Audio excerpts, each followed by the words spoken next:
This episode of the Buffalonian podcast is brought to you by the CastSource Podcast Network, a podcast network built with and for entrepreneurs. We cover many genres, including sports, business, mental health, marketing, and entertainment. We feature the podcast shows such as Sports Brings People Together, Limitless, Saviors of the Metaverse, and The Athletic Mindset. Learn more at castsource.com/podcasts. Now, without further ado, let's get into the Buffalonian podcast.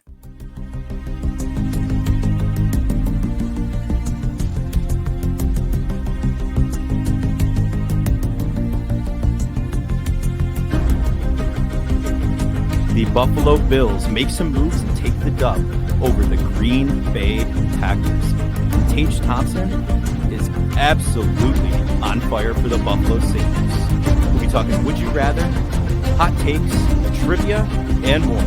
This is the Buffalonian Podcast. All right, let's go.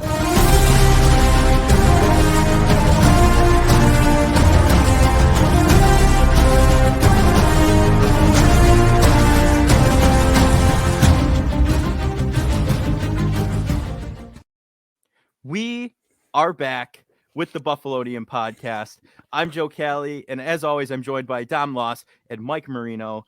And fellas, what a game this past weekend. The Bills take the win over the Green Bay Packers. A little bit of a messy second half, but, first half was pretty solid. What are your thoughts? Let's recap. I think it was one of the most boring games I've ever watched, to be honest with you. Especially for a prime time game. I guess I'm biased in the fact of I was working for most of the first half, so I didn't get to see any of the first half. So I didn't see any of the 3 touchdowns live. So, I just saw the crappy second half, so I'm a little biased. Yeah, it was a little tough. And for anyone watching, Mike is currently in his college library right now, so he's going to be a little quieter on this episode. He's got to respect the study grind. So, Mike, anything to add if you want? Shout out your college, man. Yeah, no, I think just watching the second half, it was kind of like Alan was just trying to be like, I'm taking this game. I want to just make a statement here, and it just didn't work. A little backfired. It's okay. It happens. He kept trying to force deep throws, but they had the game in hand in the first half. So I get where he was coming from, but at the same time, let's calm down, take a second, and recuperate here. Like 21 million people watched, I think on average, watched the game, which was the highest since 2015 on Sunday Night Football. So even probably the two, I would say the smaller market teams in the entire league, and Green Bay's not a small market, so Buffalo. Smaller than Buffalo. And it wasn't like it was a great game either, to be honest. No. Again, I'm a little biased, but so it just tells you that the NFL is king, man. Yeah, I can't argue with 21 million people watching our hometown Buffalo Bills stomp the Green Bay Packers in spectacular fashion. But looking at this, it was the night before Halloween. Who stepped up for you in that game? Like, who was your takeaway after that? Like, who stepped up? Matt Milano. I'd say Matt Milano is always a good pick, though. I would say Ed Oliver really played probably his best game of the year. Yeah. Obviously coming off the bye with the ankle injury, he was getting a lot of interior pressure throughout the game. I know he had one play where I believe Groot had a sack, but it was based off Rodgers having to step up through him on that 4th and 3 on the first Packers drive. It looked like, I think the NBC crew said that the wide receiver was kind of open on the corner route, but Aaron Rodgers just couldn't get there because, the guard was right in his face because Ed Oliver bull rushed the crap out of him. Yeah, no, Ed Oliver, that's who I was going to say, had an amazing game. He really just took it, and that defensive line was better with him fully healthy on it, and he was kicking butt. So that anyone on the offense to you? That was a defensive guy. Anyone offensively? I would say it was a nice bounce back game for McKenzie because that was a pretty nice touchdown, I'm not going to lie. So. Yeah. No, it's definitely Isaiah McKenzie. After the horrific drops he had last week, it was nice to see him step up and do a decent job for a game. Hopefully he stays consistent with that, but you never know what that I'd say Singletary did a nice little first half there. Mm-hmm. He just didn't do much second half. Motorin was shout motoring. out to James Cook. He had some nice carries. He did. He kind of. So I think James Cook solidified. His production this year has been pretty good from first touch of the year as a fumble to now. I think we've come a long way. I would hope that something has happened in a positive sense towards that case. But no, I think the whole ground game was pretty good. Obviously, it was very good in the first half. Second half, I mean, they were able to move the ball, but it seemed like there was a lot more negative plays in the ground game than there were in the first half. I don't know. I mean, if that was just blocking being poor or because Green Bay had the ball for so long that the offensive line kind of got out of rhythm with their blocks. I think that might be the case, where they little bit outside runs that were a little slow developing, and your blocks have to be good on those. And it seemed a lot of times that Singletary was getting hit 4 yards deep in the backfield when that was happening in the second half. So a positive and a negative to the ground game. It was kind of what it's always been, a little inconsistent, but I would say it was more good than bad. But against Green Bay, they kind of have to have a good ground game because they're terrible. I mean, Aaron Rodgers had a couple good throws. Aaron Jones was solid throughout the game. So, I mean, they did not play awful, you know what I mean, in that kind of a sense. But I think you got to respect the Packers that they kind of showed what kind of team they were down 17 at halftime to at least battle. Yeah, they didn't miss a beat. Like, they kept going. But at the end of the day, did not matter. I still think, they're not even close to us, but at the end of the day, Collinsworth made the point in the broadcast that they were moving the ball, and it was the right strategy. And I could agree with him at some sense that they were running the ball well, but at the same time, it wasn't like Jonathan Taylor was running on us in the Colts game last year. But at the same time, they made a field goal. Their drives in the second half, they kicked the field goal. They had that interception. They had just the only reason they scored a touchdown was because of a great play by the ad-lib by the wide receiver for a 40-yard touchdown. It's not like they pounded the ball in the end zone. They eventually got stopped. And they gave up yards. Sure, the defense gave up yards, but they always kind of do that. So, yeah. No, you got to give credit to Aaron Jones because he's obviously their best offensive player right now. They don't have Devontae anymore. So, I would say he had some good runs, but there are times where he stopped. And then they tried to get A.J. Dillon involved. And he got injured, didn't he? He came back. Oh, the one play he was dragging Tremaine. Tremaine could not bring him down. Just saying. Tremaine has been having great games recently. I will say this. The play that Tremaine made at the end of the first half, this is the second half, I don't know why I was going to say that, where he carried the tight end up the field, and then Rodgers tried to throw it over him, and it hit his helmet, and Matt almost picked it. Yeah. Those are the type of plays that no one sees on TV of Tremaine taking away the middle of the field in coverage. I feel like if people had the all 22 or a wider range, they'd respect Tremaine a little bit more. But most of the time, people just see him, get a little lost in the run game sometimes, and it's been really good this year though. He's making splash plays. Well, he and Matt Milano are the standouts on the defense, in my opinion, for the season. The linebacker position as a whole, from last year to this year, is so different. It's awesome. They're really kicking butt.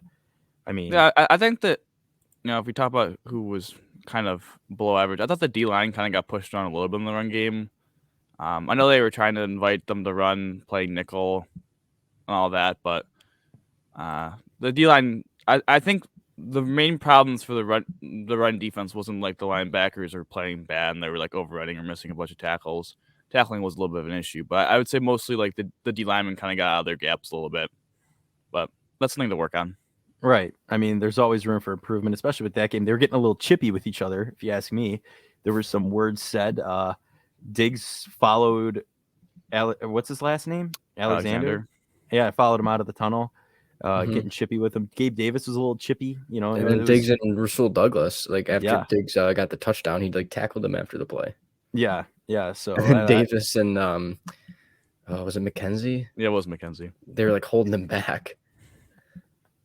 It's just I don't know what happened. It's you know what I mean. They haven't done that as a team since I can remember. They weren't Alexander and Diggs used to go way back in the division. So right, but the whole Packers team was chippy with us. You know what I mean? It wasn't just Alexander and Diggs. I would have been fine with I that. think that was our offense versus their defense, because according to Von Miller, most of the time he was just chanting about what the offensive line of Green Bay is going to do with their Halloween for their kids and stuff. So I think we talk about the ground game for one more second. Von did say they were surprised how much they were running the ball. He even asked Aaron Rodgers during the game why weren't they throwing it more. So I think, do we know Rodgers' answer to that? Was it that he has no wide receivers? Von refused to comment on what his answer was to that question. But Sammy Watkins is a wide receiver for them. Sammy dropped touchdown. He did it. He did. Back in Buffalo, got a touchdown. Who did? Sammy. Sammy didn't score a touchdown. That was Romeo Dobbs. I thought Sammy had a touchdown. No. No, that was Romeo Dobbs. I was just running with what Mike said. I'm going to be honest with you. I Oh, watched the well. entire game. So. I didn't even watch the first half. I knew that one. Yeah, no, Oh, I was hoping Sammy did, honestly. But didn't he No, leave on bad terms, if I remember correctly? It wasn't anything. It wasn't got anything as bad as Stephon Gilmore, but it wasn't anything spectacular, was it? He got traded once the new regime got here. At the summer of the new regime, he got traded The new regime. for EJ Gaines and a second round pick, I think. That worked out great for EJ Gaines. Huh? He's still hanging around. I'm trying to remember what the second round pick became. G Gaines is not on the team anymore. I know, I'm kidding. You know what that was second round pick? sarcasm. You know what that second round pick became? I'm pretty sure because it was the 2018 draft. I think that was one of the picks used to trade up to number 7 to get Josh Allen. Nice. Oh, look at that. There you go. There you go. There you go. There's your fun factoid of the day. Thanks, fact. Sammy. We Oh traded my extra. We traded a first round pick for you. Well, technically 2 first round picks to trade up, but you guys help us get Josh. Now, I want to delve into this now. We've recapped the Packers game. The Bills have made some moves today before 4:00 p.m., maybe a little after 4:00 p.m. It sounded like 4:30 on some before the trade deadline ended. And the Colts, let's just say Colts fans, Dom, you mentioned me before we started recording. Colts fans are not happy. They're not happy at all. It's always the first thing I always do is usually when a trade happens, I'll see what the Bills fans think. And then usually when the trade gets officially announced, I'll look at the team's official trade, the Colts account, and they're not happy. Some people were defending Zach Moss, which I thought was pretty laughable. So a quarter into that experiment, they're going to realize that a grave mistake was made to think he has any value. Yeah. Any positive value, I should say. Defending Zach Moss, what are you defending? That he gets stuffed after 1 yard gains or goes negative and then rides the bench for the whole season? I mean, I don't know what you have to defend. I mean, he's a 3rd round pick, I guess. He has some kind of value, respect. He hasn't shown any value, so I think he's got more trade value than anything. Well, actually, no, he doesn't. He's got no value. Well, yeah, because he did for us. He got us Naheem Hines. I know. I think it's I would say if I was grading it, I would say it's like a B+. It's not like I don't love it, but I don't hate it. It helps hate's a strong word. It helps in the receiving game because I mean I don't know if they've been sold on James Cook's ability as a receiver yet, so I think maybe they're just bringing him in as insurance, maybe to help mentor him, and then I don't know if he'll be back next year if they just cut him or whatever. I think he's got 2 years left too. So. Yeah, I think he has $5.4 million this year, 4.7 the next, or it's the opposite. I think it might be. I think it's the opposite. Okay, well, I was close, but I think I like it from the fact of I think it helps the Bills in the short term. Yeah.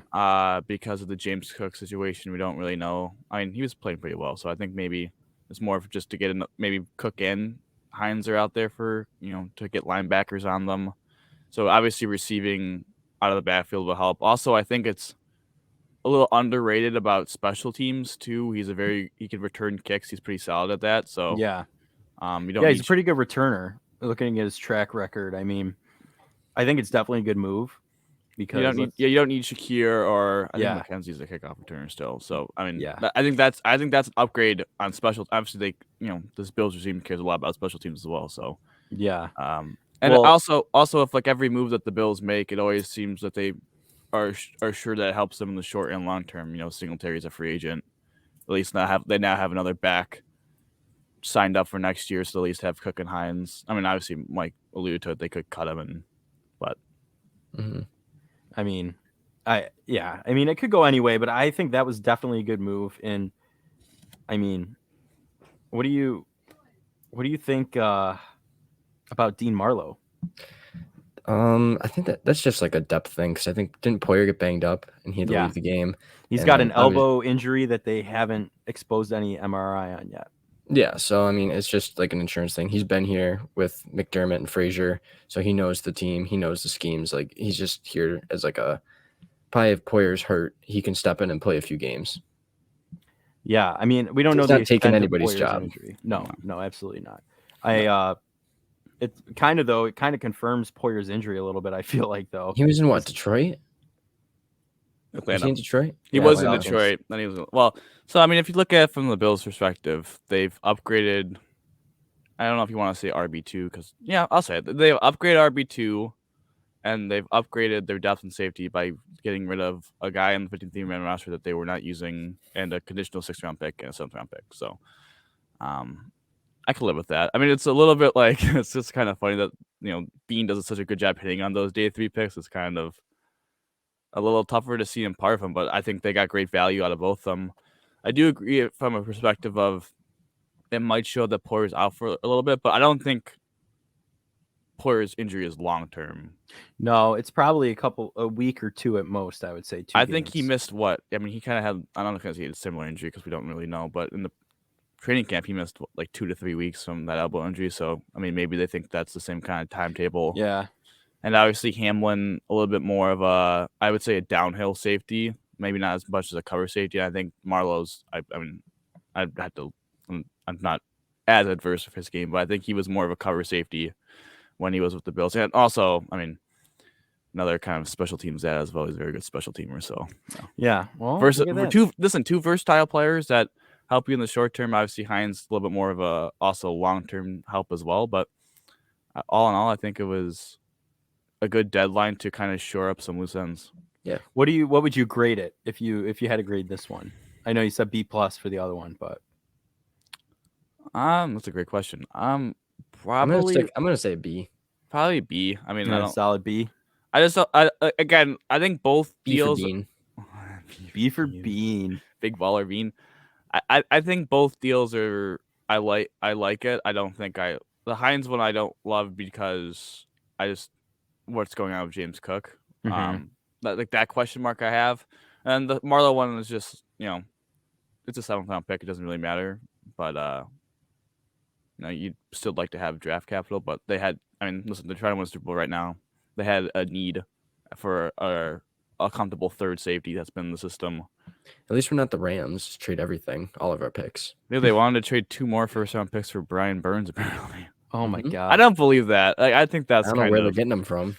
I was watching One Bills Live. Yeah, those 2035, 2036 first-round picks. Yeah, I was watching One Bills Live, and they did the little air horn every time there was a trade today. Just bam, bam, bam, nonstop for the Rams. I mean, no, I think both moves were very. I think this has been a positive week for the Bills. Positive the last couple of days. They get a dub. They go to 6-1. Mm-hmm. I think. And the Jets are even further away now from. I don't care about the Jets. I care more about the Dolphins. We'll talk about them in a second. But I mean, listen, the Bills go to 6-1.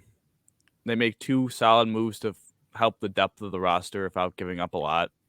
And they have a lot of stuff that they could work on. It's not like they blew the doors off. I think we're spoiled as fans that we just expected them to blow the doors off of the Packers. But yeah, again, it's like the Patriots in those dynasty years with Brady. I mean, you got upset when they only won by 10 points instead of 17. You know what I mean? Like that kind of a deal. I feel like we're in right now. Yeah, and Josh played his worst quarter of the year, so hopefully that doesn't happen again. I mean, 2 picks. I was like, what is happening right now? Yeah, and he was trying to make it a statement game. Mm-hmm. Well, I mean, 2 pretty boneheaded mistakes. I mean, 3rd and 10. I thought he could have ran for the first down. Obviously, we didn't have that real camera angle when they ever showed it, but that was a bad pick. Obviously, third and goal pick. That was also, I gotta say, the frustration I do have with Dorsey is for every reason they just decided to not run the ball when they get to like 2nd and goal at the 3. They did this against the Dolphins too. Yeah. If you're getting like 4 yards a pop, like at least give it another go. If you get stuffed again, then throw it. But they do all this RPO stuff, and then I don't know. They just get a little. Sometimes they get I'm not like one of those boomer fans that say they have to run the ball more, but in that area, I would like to see them maybe run the ball a little bit more in the red zone. But and then obviously the boomer fans that when football was a running game sport, yeah, miss O.J. Simpson when there was 8 pass attempts a game. Yeah, Thurman, yeah, but then also he missed that throw to Kumar at the end of the game. I know those penalties, so it wouldn't have mattered. Right. But he still missed them. He was wide open. So it was one of those games where Josh, I think the stat was he was 6 for 9 for like $140 and 2 touchdowns under pressure. So he had like pretty much like a perfect rating. And then, I mean, you could do the math outside of pressure. It wasn't very good. So I think that was just because when he's clean, sometimes I think he tries to force things.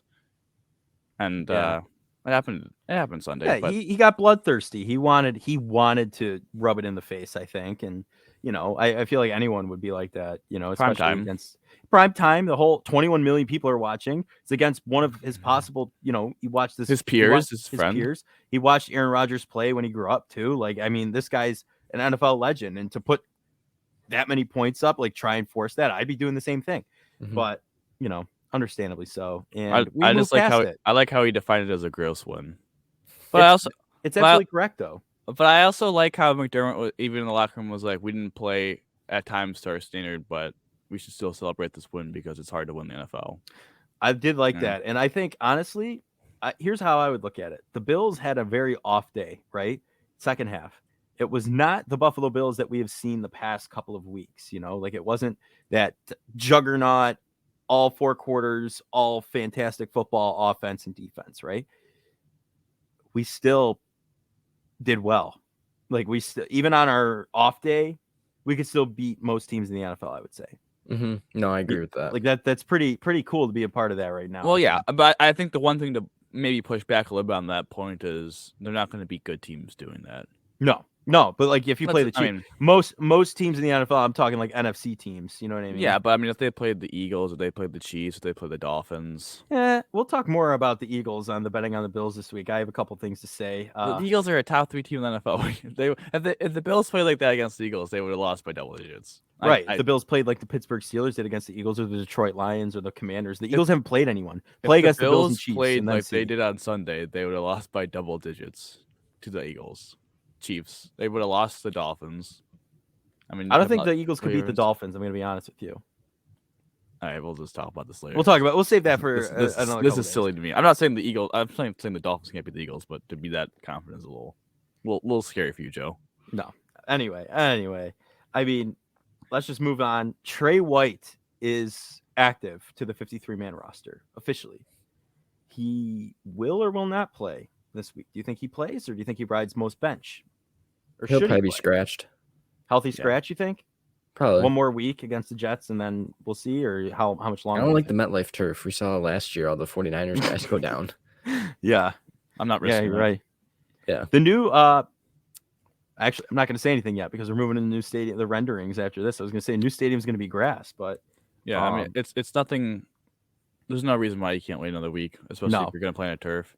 The only thing I would say would be it would be kind of hard for him to play against Minnesota, just because I mean I think Thielen might be a little bit banged up, but it's a tough task for any cornerback, especially a guy coming off his first game off ACL to guard Justin Jefferson and Adam Thielen. But I mean, listen, I just don't see the necessary need to force him in to the Jets game all of a sudden, especially from a dude coming off a knee injury too. Like it just kind of. I think you said it last episode. You said this is like his preseason, his training camp right now. So just got to let him progress through it and figure it out. Yeah, I honestly when I said that last week though, I thought he was going to play either this Sunday or in New York, and then I actually forgot that this game coming up is in New York. And you mean New Jersey? Whatever. I retract that statement because I don't want him to play on turf. All right, statement retracted. I agree. I think they should wait him out a little bit, just make sure he's fully healthy. But no reason to rush. No, it's not. I mean, you're a game and a half up on everyone in the AFC. So yeah. Mm-hmm. One thing I do want to add before we talk about the stadium rendering. Okay, go ahead, buddy. I just want to say the Dolphins are going for it, man.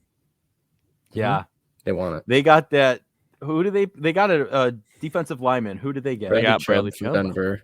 Jeff Wilson from San Francisco, so a little bit for the run game. What did they trade for Wilson? I didn't see that. I gotta look that up. I don't know. I didn't look. I know they traded a fourth, a first, and Chase Edmonds, who was one of the worst running backs in the NFL this year. So that kind of, for a guy that has Raheem Mostert in fantasy football, I was pretty amped for about 5 minutes, and then they made the Jeff Wilson Jr. trade, and I'm like, well.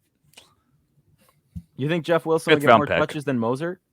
No, but I think they're going to be a split committee, and I thought he was going to be the lead back, so it kind of blows. Got a point. I got both of them on a fantasy team, luckily enough. So I mean, now they'll join. Well, I mean, what are you going to do? You're going to have to trade one of them, probably. I don't know. Do I keep Mostert or do I keep Wilson? I have no idea. Well, I mean, we'll have to figure that one out. That Niner Dolphin connection, Shanahan McDaniel. Yeah, look at that. I mean, maybe I keep both of them. Maybe I run a double set. And see what happens. If they get split. If they get split carries, come on. I'm playing you this week in fantasy football. I wish you would do that against me. But okay. Well, now I know I'm playing you, so I'll stack up. No, but I think it comes down to the fact that the Dolphins don't want to be as blitz happy as they've been. They want to kind of win with 4 now, and Chubb definitely helps them with that. Obviously, Wilson's an improvement over Edmonds, so they have a solid backfield. And Right. listen, they're a team. I think the Dolphins are a team that I'm not saying as Bills fans we should fear them, but we should definitely respect them. I think they're definitely a team that could beat Buffalo in the playoffs if they played each other, especially. Yeah, I think the fan bases need to calm down a little bit here. I mean, it's just I go into these Twitter groups and Facebook groups, and it's just nonstop trash talk between these two team fan bases. I'm like, let's just let bygones be bygones here. It's not Marino and Kelly anymore. It's Tua turn the ball over and Josh Allen. Like, let's calm down. Dude, that's your problem right there. Dan Marino's long lost nephew is a part of our podcast. Okay. That's your problem right there, Joe. Yeah, What? You're part of it. Turn the ball over? Trying to act like you're part of the solution when you're part of the problem. Please. Okay, you listen, know what you did. Respect to the Dolphins. Tua's a great quarterback. There we go. I say he's playing as like a top 10 quarterback. Right Exactly. now, which is kind Top of remarkable. 10 of I think 10. Some of it's top kind 10. of some of it's kind of system based, but listen, he's making good throws. He is. Tyreek Hill's helped out. I will say that. Tyreek Hill's on pace to like break like the receiving record this year. So yeah. It's unfortunate for Diggs. Diggs is having a great year, but I think the Cheetah's going faster than he is. So I mean, I don't know. But we play them week 15 in Buffalo, and in 2026 they're going to play in our brand new stadium. And I do have some photos of it. I'm going to pull up real fast. As you pull them up, I'm just going to say that week 15 game could potentially be moved to Saturday. Well, could it? I don't think I got to look at the slate when we get closer. About for the Bengals and Bills, I'll look at it, but I think the slate of games shows that. I mean, how did that game not get optioned out? Yeah, you got a point. It's a pretty good game, but I mean, pretty good gig. Let's just look at this right now, okay? It's been out for a while now. We've basked in it, right? Haven't had a chance to look at it on the pod yet. So bathe your eyes in this right now. And what is your initial impression? I've seen a lot of tweets saying, hey, babe, let's go kiss under the Buffaloes. You know what I mean? Like people making fun of that out there, But what is your – I mean, the renderings are subject to change, quote unquote. Do you think they'll change very much, or you think this is what they're going to stick with? And what are your thoughts? I think this is pretty much it. I mean, like we knew we weren't getting that like $4 billion SoFi, and I don't think that's what we really want. No. So like I'm pretty happy with the way it looks. Yeah, I think if you look at Tottenham, I think that's how you pronounce it. Or Tottenham. I don't think that's how you. I think that's a little too British for me. But the same guys that built that stadium, and it's very similar. And I think I can't remember who got an interview with Channel 7. I don't know if it was like an architect expert or the guy close by to the situation, but as Mike alluded to, they were never going to get a stadium like SoFi. They were going to get a stadium built for Buffalo, not Los Angeles. So I think it looks pretty good, and I think fans who were so pro dome can be at least pleased that it's about 2/3 coverage. So yeah, there's a lot more uncovered than I actually thought there was going to be. I didn't realize. I knew there was going to be. I knew there was going to be that overhang, but I thought it was going to go out a little further. I didn't know. You know what I mean? You thought what percent of the coverage did you think it was going to be? At least 33. Well, 33 is a third, so I guess you know what I mean. I don't know. I guess actually seeing it, it's different than I thought it would look. You know what I mean? Like I had a thought in my head, but I mean I'm not complaining. It looks. It's 65% covered, so I think it looks good to me, man. Yeah. No, as long as the bathrooms work in there. Yes, and are they gonna have the whatever they call the stall? Troughs? What kind of urinal? The what? The trough? Trough. A trough. Yeah. It's like a tub. A nice tub of pee. Like that's what they're dealing with right now. It's so bad. But I mean, I do wanna do one thing before. I didn't know what that was called. Thanks, Mike. Mm-hmm. I actually didn't. I knew it started with a T. I didn't actually know what it was, but I might install one of those in the house. A nice trough, expedite the process a little bit, Cheapers. But basically peeing into a bathtub. Exactly. But before we move on to Sabres talk, I do want to show this, in spirit of it being the day after Halloween, Christmas music's on the radio. I want to show Kyle Brandt's little trick or treat moment here. It's absolutely spectacular, and big fans of Kyle Brandt on this pod. So in the basement. So let's see.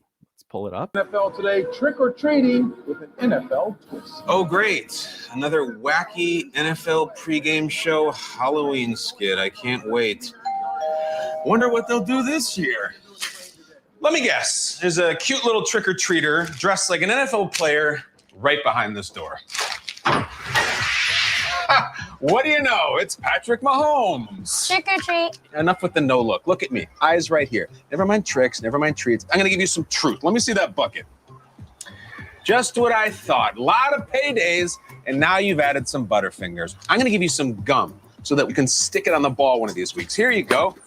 Intercepted. Don't you hate that? Now get out of here. Trick or treat. Well, reunited.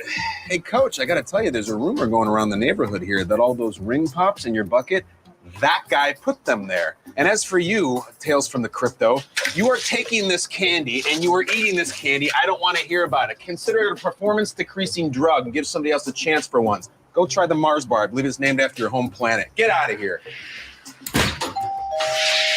Trick or treat. Hey, little buddy. Look at you. You got big. Do you want to know what I've got for your bucket? What? A bucket list. And it's only got one thing on it. Win a game that anyone's ever going to remember. Got it? Yeah. Get out of here. Trick or treat. You got to be kidding me. Big man, you are way too old to be trick or treating. Look at you. You don't need M&Ms, you need an IPA. What are you, 30? I'm 11. 11? If I wanted to joke, I would just have you tell me that the Titans are going to win the AFC. I want you to get out of here and try not to break my gate when you smash through it, okay? 11. I got to say, that was pretty good. And by the way, if those kids really want candy, they got to go way uptown to Esiason Manor, cross the drawbridge, go under the portcullis, and the team of butlers will give them anything they want. Right, Boom? Always very exciting to watch something Kyle Brandt Wasn't does. that commercial from last year? Was it from last year? Yeah. Well, you know what? They showed it. I saw it on Twitter today, so I figured we'd show Whatever. it. Happy late Halloween to everyone. Happy belated Halloween. Happy Christmas music on the radio. Oh God, please. It's already starting, especially here I in Buffalo. was jamming out to Last Christmas though on the car ride home, so I can't. Of course you were. You're Okay. yeah. I can't complain too much. Let's just move on. I don't want to hear this. Let's just move on. Now, I don't know about you, but I'm a big sports fan, and so are my fellow co-hosts here. And I'd highly recommend you to the Sports Bring People Together podcast presented by the Cat Sports Podcast Network. Listen for entrepreneurial conversations with those in sports. Who knows where the chats will take you, but sports got us all together in the first place, so just enjoy the ride. Find this show wherever you listen to your podcast, or simply visit catsource.com/podcast or sportsyplus.com. Now, gentlemen, let's get right into the Sabres. Dom, you and I were there last night. What a game. Eight goals. I think that was the most goals I've ever seen in person. Yeah. Eight goals. By the Sabres, I should say. I definitely have seen three in the last 5 minutes. Or last 3 minutes. 5, yeah, right? 3 in the last Points for 5. Tage. 4 in the last 5. It was 4-3. 4 in the last 5. Look at that. 300 for Jeff. Dude, we're wearing Jeff Skinner jerseys, man. You represent. We were both wearing Jeff Skinner jerseys. I think it happened, And even Asplund got in on the action last night. I called that goal. I did. called that goal so hard. I said it was 7-3. They were kind of dominating still. And I was like, man, that Asplund lands out there. I was like, man, this dude just got scratched for no reason.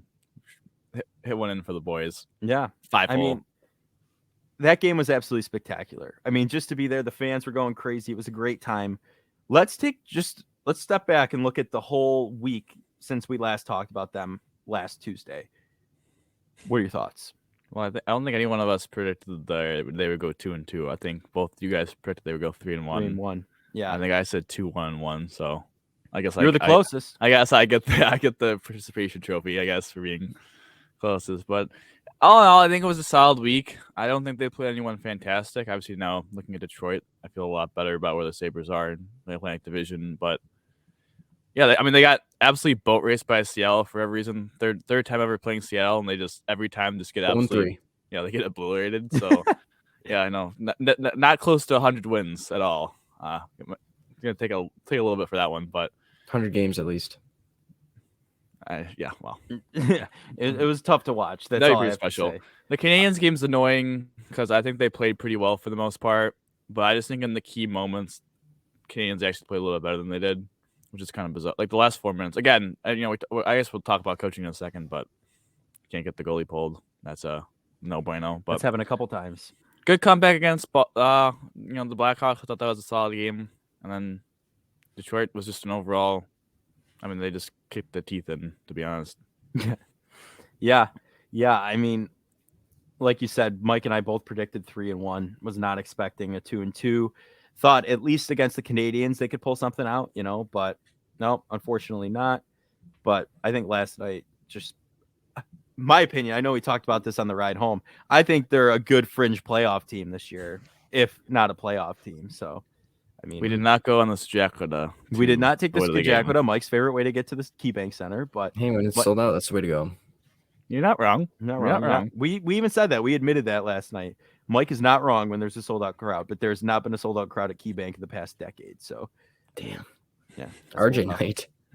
Oh, yeah, you got a point there. You got a point Ryan there. Miller night this year. That will be Technically RJ. next year, but who's keeping track? Let's keep This track. season. Mike, what do you think about the Sabres last week, though? No, I mean, I think they coming off a road trip. They're a young team. Obviously, they're probably tired and it was just sloppy. And then Montreal, third period was just not very good. Like they were just trying to get out of the zone to get the goalie, and it just didn't work. And then they had to come back against Chicago. Tage is deciding to just start going off now, which is very good. I'll take it. And then they just showed Detroit that, hey, we're actually ahead of you in the rebuild. Yeah. All that money you spent and all that draft capital you spent to get assets for the short term are still better than you, Mm-hmm. which is hysterical. But all I can't remember I honestly can't remember who I had for goals or points for the week, but I think Tage might have been at least one of my picks. I think all of us kind of had Tage. I had Skinner as one of my picks. I said he was going to score. I don't remember. I don't remember, but I think we had Tage and Dahlin maybe, and both those guys have 12 points through 9 games. So Yeah. It's Dahlin continues to make history. So it's kind of remarkable that it's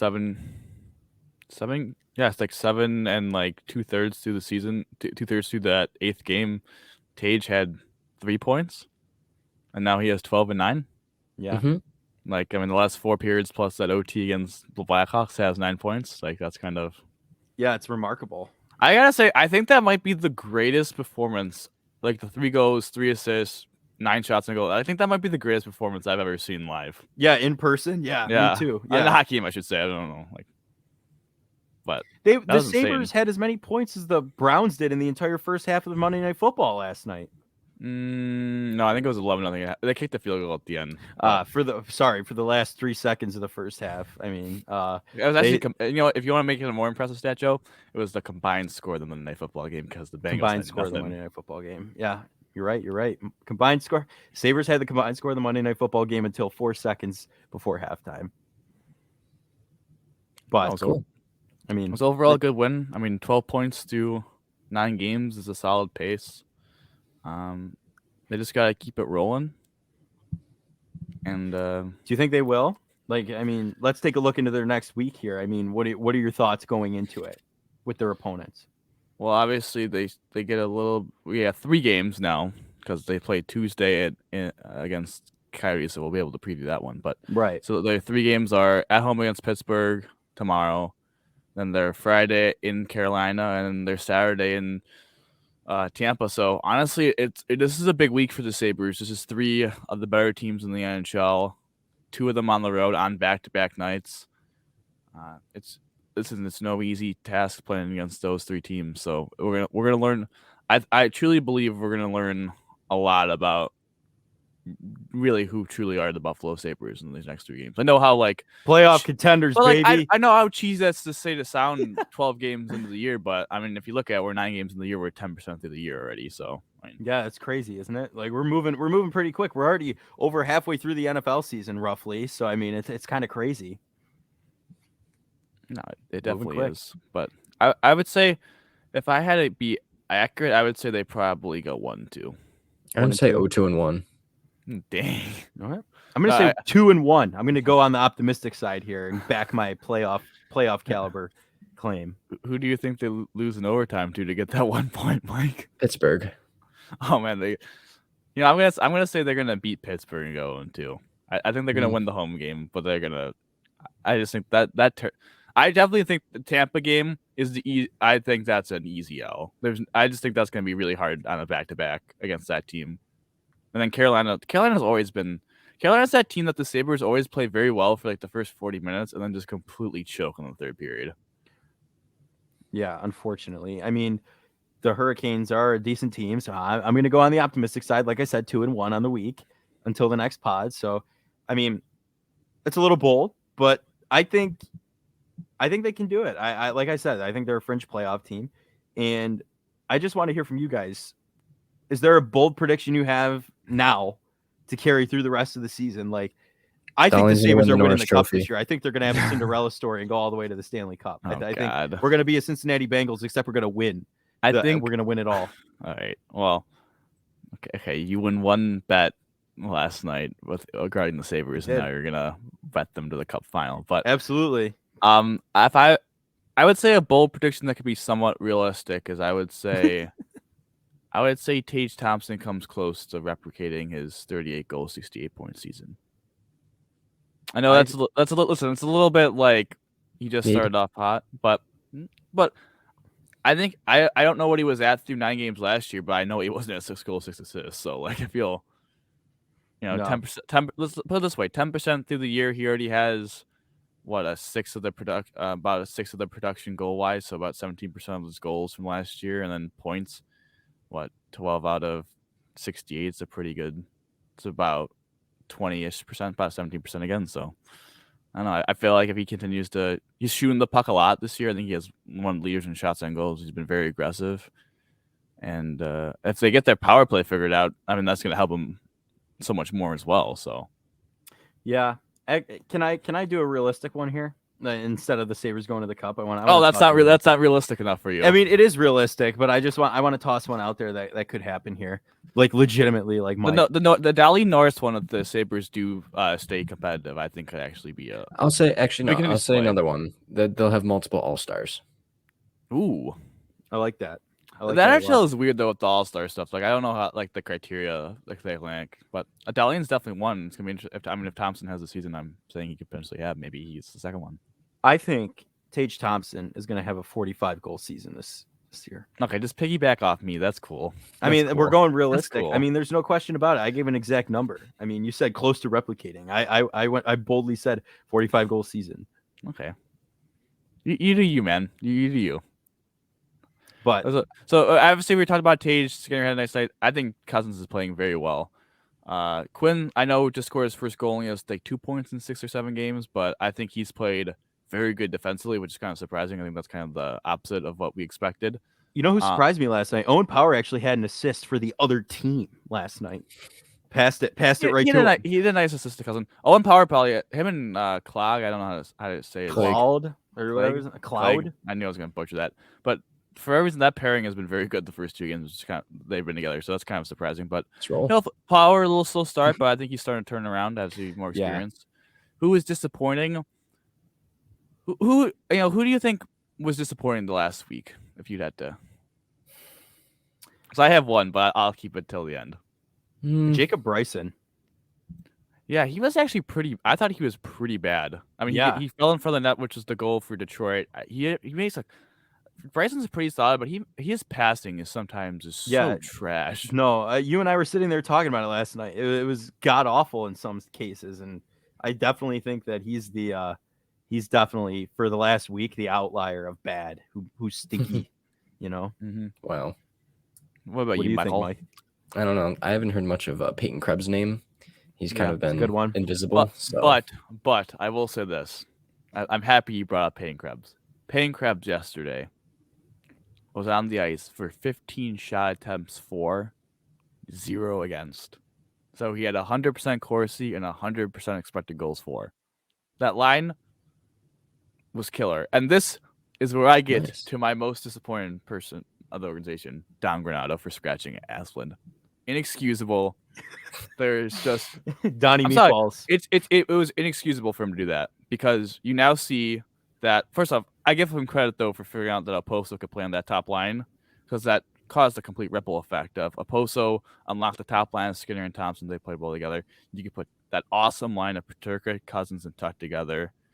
You have Quinn, who's actually been able to play well with Olofsson and Middlestat, and then Krebs has been able to get sheltered by Asplund, who shouldn't have been scratched in the first place. So now that Asplund's in the lineup, he's helping Krebs. You got Quinn, who's surprisingly, I mean, yeah, you wouldn't think Quinn would be the guy, but he's helping Middlestat and Olofsson. You got Tuck, Cousins, Peterka, which is an awesome line, and then Thompson and Skinner have been unlocked by Oposo. So I'll give Coronado credit for eventually figuring out the lines, but it was I mean, of course, they go 0-2 without Asplund, by the way, too. So so what? They're 6-1 with the young lad in the lineup and 0-2 without him. Inexcusable to not have him in. Yeah, no, I would definitely agree with that for sure. So I mean, he had a good game last night. So no, he had a goal, first goal of the year. Mhm. So another just side note, obviously not playing related, but I mean a little bit in the aspect of, if Samuelson's down, that's probably what I would say your number 2 defenseman, because I think he's better than Power at the current moment. Lyubushkin, I think you could also make a case that Lyubushkin's been the 3rd defenseman, Power's been the 4th, but yeah, and then Alicia Hiharu is a mid eater. I mean, those guys. I mean, we'll see if Lyubushkin. He seems like he's kind of banged up a little bit. Kind of always been a little bit day to day for the past couple of weeks. Obviously, Samuelson's probably out next month, and Yoki's out for the next week to week. I mean, was it that much of a price for Adams to trade for an actual defenseman? I know would have done the Ethan Bear trade. We're gonna talk about that in 1 second, but Clegg's he's been all right. I know he's been good the first 2 games, but I don't think he's gonna stay hot. I mean, then Pilot and Fitzgerald, I think you're asking a lot of those 3 guys. You're asking a lot of Bryson. We talked about that, Joe. I mean, he's playing with Darlene, so right, and yeah, and you're asking a lot of Power to play with an AHL defenseman. So I don't know. I as you said, Mike, I think Carolina traded Bear and another asset like Peterson or whatever for a 5th round pick, and they retained salary. You didn't think the Sabres could maybe just trade a 6th round pick and just got him straight up with the salary? I don't know. I mean, I think that's just what are we kind of waiting for in that one? I know, yeah. I know that aspect you have to be careful about not making moves as kind of like a retooling, rebuilding team. But what's the worst that happens? He just is bad. Then okay, that's a 6th round pick gone. I mean, it's unfortunate, but at least it somewhat helps your short term problem. And what's the best case scenario is that he comes in and he plays well. And all of a sudden, now you have another NHL caliber defenseman. You can move one out for, whatever. I mean, Yeah, I definitely see what you're saying. But it comes down to the fact of it's interesting with Bear. Obviously, he was an Oiler and now a Hurricane. Now he's a Canuck. But he's already kind of, he's actually produced good underlining metrics and numbers with those 2 teams. But both teams haven't been hesitant about getting rid of him. So I don't know. Maybe it's something in the locker room, so I think that could potentially be it. But I mean, now we have Jeremy Davies up. I just don't know. I mean, I just feel like they could have added another defenseman, even if he's just kind of more of a bottom pair or 7th defenseman, just another guy to have in the lineup until those guys come back. No, I would definitely agree with that. But I mean, trust the process, I guess. I mean, that's all I can say. It's what McDermott and the Bills have told us for years. So I'm trusting Donnie Meatballs and Kevin Adams at this point.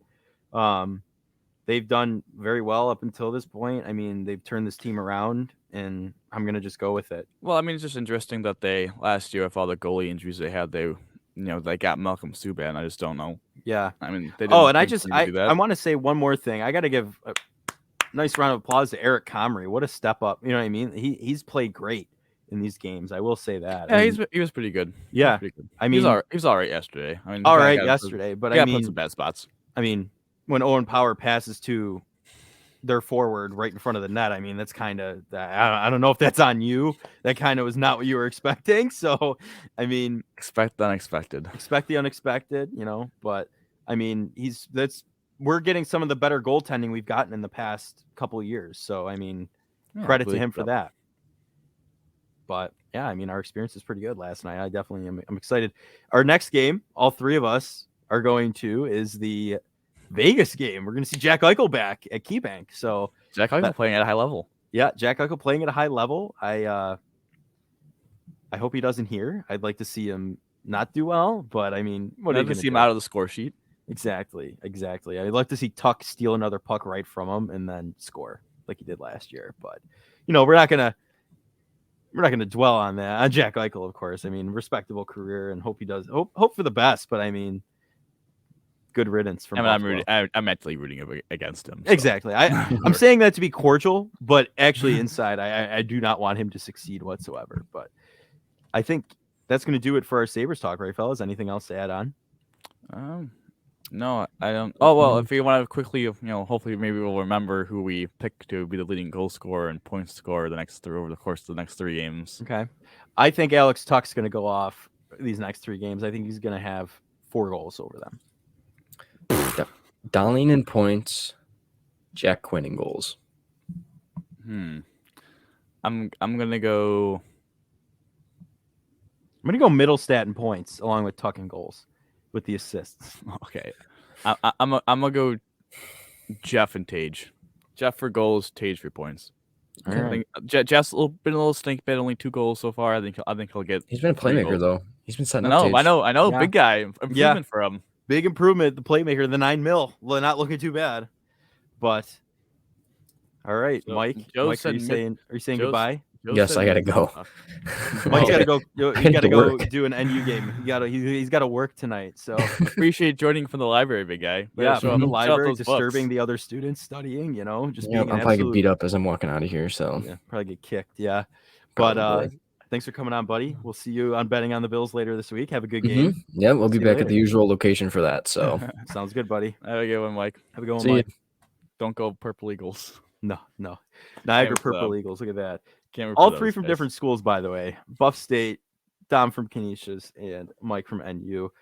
All actively root against each other. But before we move into our next topic, the Buffalonian podcast is brought to you by the Cast Source Podcast Network built with and for entrepreneurs. We cover many genres such as sports, mental health, marketing, and entertainment. We feature the podcast shows such as Sports Bring People Together, The Athletic Mindset, Limitless, Saviors of the Metaverse, and The Athletic Mindset, which I've already said. So if you want to learn more and listen to our show as well, learn more about our show, you can go to castsource.com/podcast or Sports E+. Dom, let's get back into it. We're going to go in with the would you rather. And you got it today. So I've got 50-50. it today. So I'm going into my notes here to find out. But whatchamacallit? You had it last week, correct? You got a very insightful discussion going. I mean, I would say. Or did Mike no, have it? No, I did. I think I had something. Oh no, I had something about because no, I had it because Darlene was the first star, and I think Allen might have been Player of the Week, or 2 weeks Yeah. ago was Player of the Week, and we debated whether you wanted to be Player of the Week in the NHL or NHL, I was going to say AHL, and then we debated the Hart Trophy versus the NFL MVP. Kind of, it was a lively debate. What can I say? It was good. But I have a question for you now. Would Mhm. you rather have a mediocre defense in need of a veteran, right? Mhm. Say Von Miller coming to your defense. That's what you need, right? Okay. But they're still before that doing all right. Or would you rather have an outstanding defense with a veteran looking to come to your team? Like which situation would you rather be in? I know you'd probably want the outstanding. You're gonna have defense, to explain that a little bit. I know. I one more gotta go time. more in depth. I gotta go more. Are you in-depth here. saying? Okay.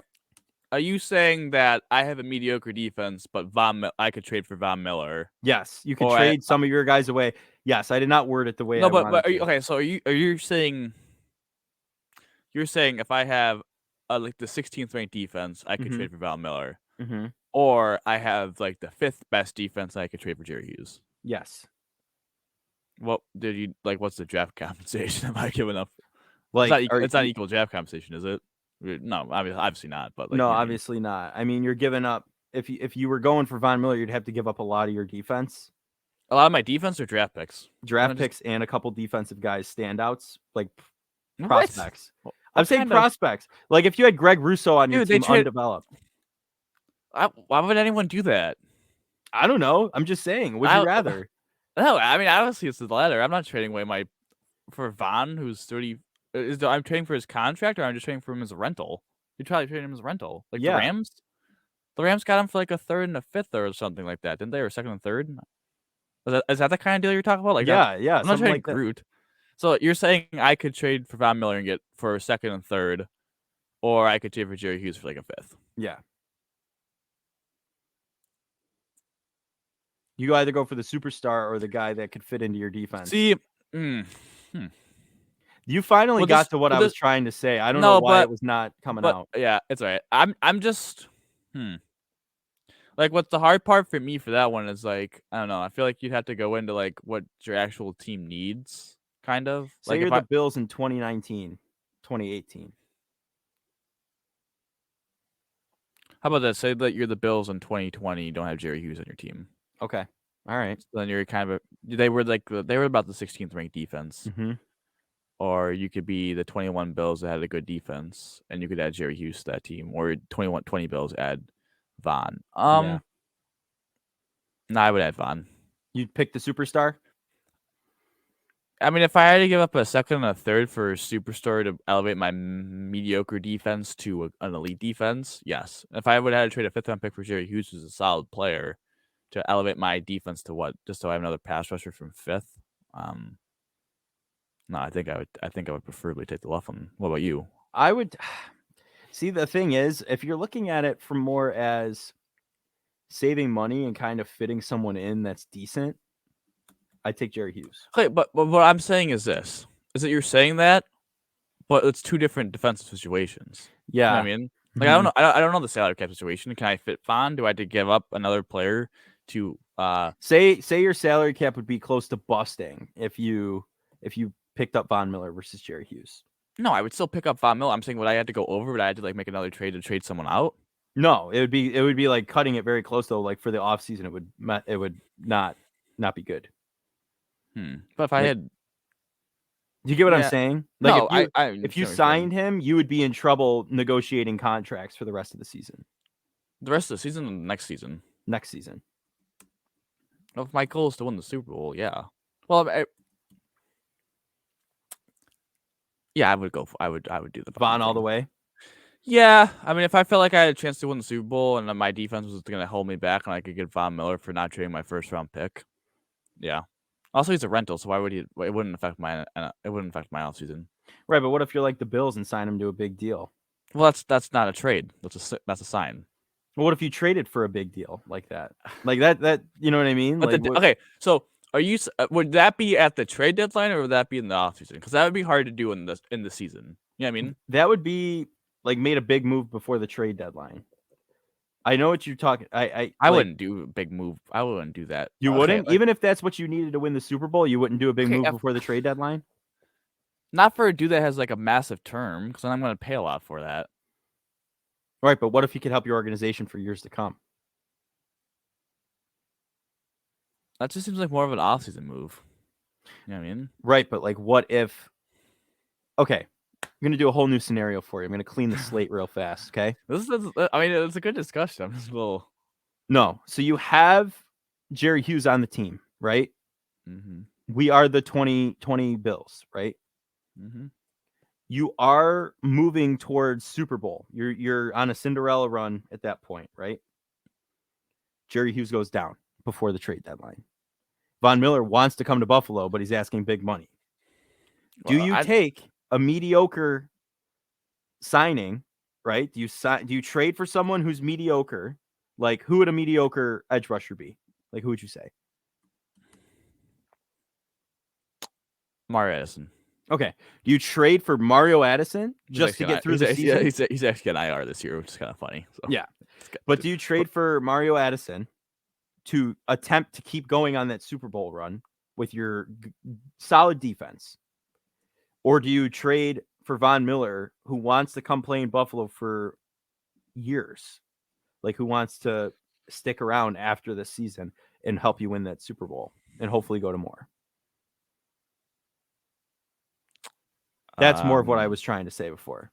No, No, I think I would still do I think I would just sign Marais, and because if you're telling me Von wants to go to the team so bad, I could just sign him in the offseason like what the Bills did. Right? Yeah, you Like wait. why would I give up like I guess your point would be you would give up assets to make sure one that you and if he so you're saying if I trade assets for him, he'd sign a contract extension.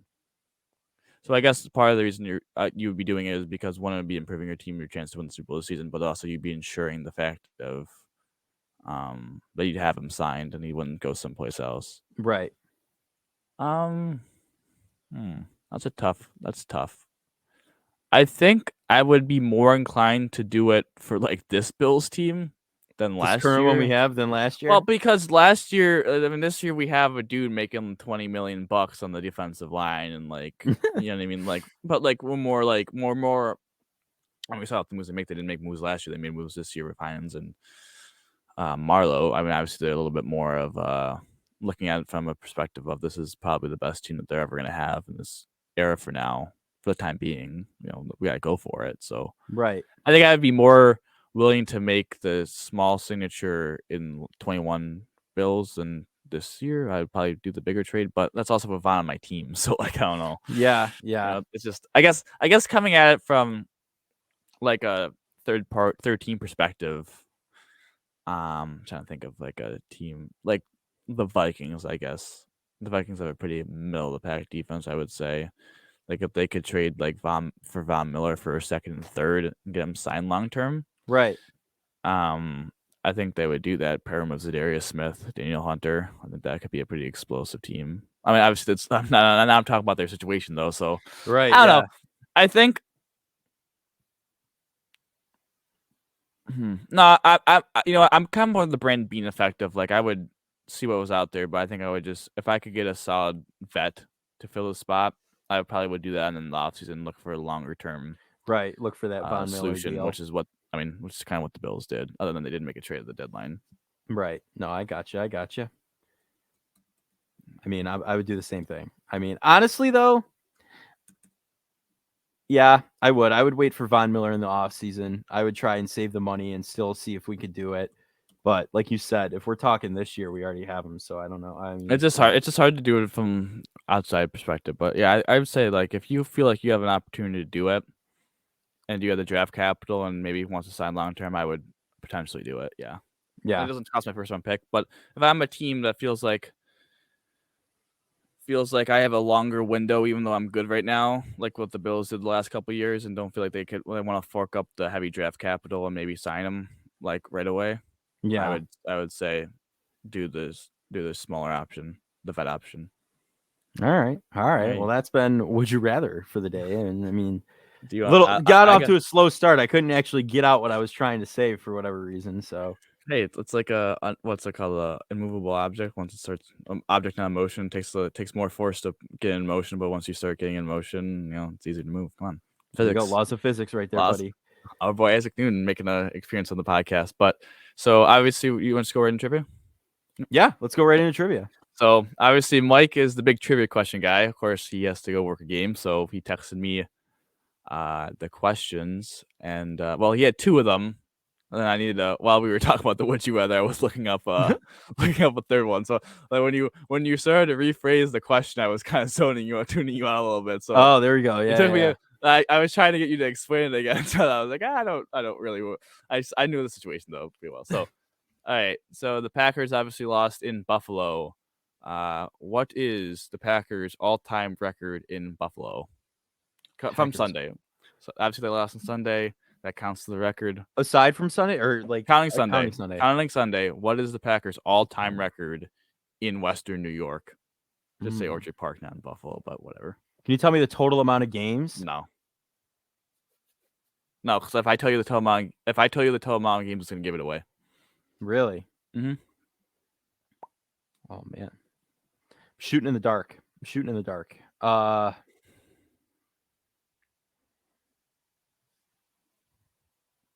Damn, that total number. Eesh.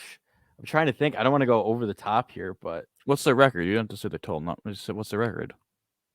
32-15. The Packers' record in Buffalo. I don't know how many times they played each other. So Dude, this is the NFL. This is the NFL. I'm not gonna give you the total amount because it's gonna get away. But this is the NFL. They don't pay. Are you talking like from the start of the NFL? Yes, but they haven't played. They haven't played that much in Buffalo. Okay, The hang AFC, on. NFC. They play every 8. Dude, they play like every 8 years in Buffalo. Last time they played here was 2014. No, they're 0-7. Packers are 0-7 in Buffalo. Yes, the one team that they're winless against on the road. What? That's why I couldn't tell you the total games. Because if I told you the total games, I thought you knew that they were winless. So I thought no, I didn't know that. I didn't know that. That's why I didn't do it because I thought you knew that they were winless. So if I told you like there's 7 games, you would have owned 7. Yeah, no, I did not know that. That's very interesting, though. I would think Aaron Rodgers could have beat a 2000s Bills team, though. Well, he's only been here what? No, I think he's only started twice here. Oh yeah, and the rest was Favre. 22 to 14, I think 6 was Favre. Because I think he was drafted in 05 and he didn't start till 08. Who did Favre play? Fitzpatrick? No, probably the drought era. I don't know. Rob Johnson? No, they played Rob Johnson in the 90s. They didn't always go 8 years apart though. That scheduling changed because the Houston and Jacksonville like expansion teams came in, so they played more like less freaking. I don't know. I don't know the scheduling stuff of the 80s and 90s and all that jazz. Yeah, no, I got you. Interesting. No, I didn't know that. All right, second question. Forgot to mention this when we were talking about the Sabres, but our buddy Jeff Skinner scored his 300th career goal in his NHL career. Fun fact: most goals all time by a player that's never made the playoffs. Wow, never made the playoffs. That changes this year. He goes. Not only the playoffs, the Stanley Cup final. Not even that, winning the cup. Winning the cup. They win the cup this year. All right, so he was in the 2010 draft. He is one of 2 players now to have 300 career goals. Can you name the second player? You're probably not going to be able to get it, so I'll give you. No, talking to a guy who's not. I know it's a poor question for you. I would be able to. I think I could potentially get it, but I know you're in trouble. So I'll give you a couple hints, and we'll see how it goes. 1, he plays for the Dallas Stars. Yeah, no, you're talking to a guy who's more into the NFL than the NFL. How about this? I'll make it fair. You could look up the Dallas Stars roster right now. Okay. And get a guess. And while you do that, I'll give you the third question. So the third question is, when was Salem Field open? Obviously, it wasn't called Salem Field. I believe it was called Pilot Field for the Buffalo Bisons. This is the third question I got on the fly. So when do you think that was opened? AKA pretty much like the first game. Let me finish typing real fast. I would. Can you tell me? Was there a stadium before this one? Not really. I mean, there's always been kind of like Buffalo based. There's been like sporadic baseball teams, but this was like a big stadium because they thought a major league baseball team was going to come. Because that's why, if you ever go to the Bison, if you go to Center Field, the second row, the second level. The roof could open up and create a third level. They could build a third level because they thought, B team might be coming. Okay. Obviously, that's not the case. They have a AAA baseball team, but no, yeah, not the case. I'm feeling 80s. I'm gonna go 87. Oh, you're really close. You're like Am I? you're like scorching hot. Can I get another guess? I'll give you another guess, sure. 88. I'm gonna go up. Yes. One. Yep. Oh, look at that. All right. April 14th, 1988. Would you look at that? First game, I think in the first game, the pitcher threw like 7 perfect innings or whatever. It was almost a perfect game. The first game, and then Pilot Field now, Salem Field. I think it's called Pilot Field back in the day. I don't know. I didn't look that up. Yeah, and then it was Coca-Cola. Now it's Salem. So, do you have the Stars roster pulled up? Well, sorry, I do. Any confusion for the listeners? We're going back to the second question where I asked Joe, who was the other member of the Jeff Skinner's 2010 NHL draft class that has 300 career goals. So I gave Joe a hint that he plays for the Dallas Stars, and I'm letting him look up the roster because Joe obviously not as well versed as probably Mike or definitely not Mike or myself. No. So we're giving a little bit of help. Listeners, we're giving you a little bit of help too. Maybe you guys want to look up the Dallas Stars roster and try and get it as well. Okay. So I'll give you 2. I'll give you 2 guesses. Okay. Is it Jason Robertson? Okay. No, way older. You got to think older. Dude, okay, listen. You gotta think of the 2010 draft class. Jeff Skinner is like 30, 31. Like so I'm going. I'm going to show you what I'm looking at right now. Okay, I'm going to put it up on the screen so you can see I'm not actually staring at statistics or anything like that. Okay. Probably should have done that first, to be honest. Well, you didn't get it. So. Okay, so this is what I'm looking at right now. Just their roster. All right. Okay. Is it? And all I see is birthdays. There's someone. I know. There's okay. You could probably figure it out by the birthday, but try not to look at that. But he's on. I see him. Do I share a name with him? I'm not giving you any more hints. It's Joe. Hang on. Yeah, it's Joe Pavelski. Pavelski. How about you click? Can you click on Tyler Seguin? Is it Tyler Seguin? You're gonna find out. How many career goals does he have? 307. And what draft does it say? Draft 2010, Boston. There you go. Yeah, there you go. Look at that. Tyler Seguin was the correct answer for all you scoring at home. All right, Tyler Seguin. All right, cool. I thought you were gonna be able to figure out from the birthdays because I went older. I went 84. But he's dude. Okay, you gotta look at it this way. NHL players get drafted when they're 18. He was born in 92. I wasn't really doing the math. Oh man. Well, that's gonna do it. That was a good effort. Good effort. Well, I appreciate that. That's gonna do it for the Buffalonian podcast this week on this fine Tuesday evening. I'm Joe Callie, and I've been joined by Dom Loss and Mike Marino, who previously Mike Marino, previously Mike Marino before he had to go to work. And Dom, how do you always end these, buddy? Go Bills, baby. Go Bills.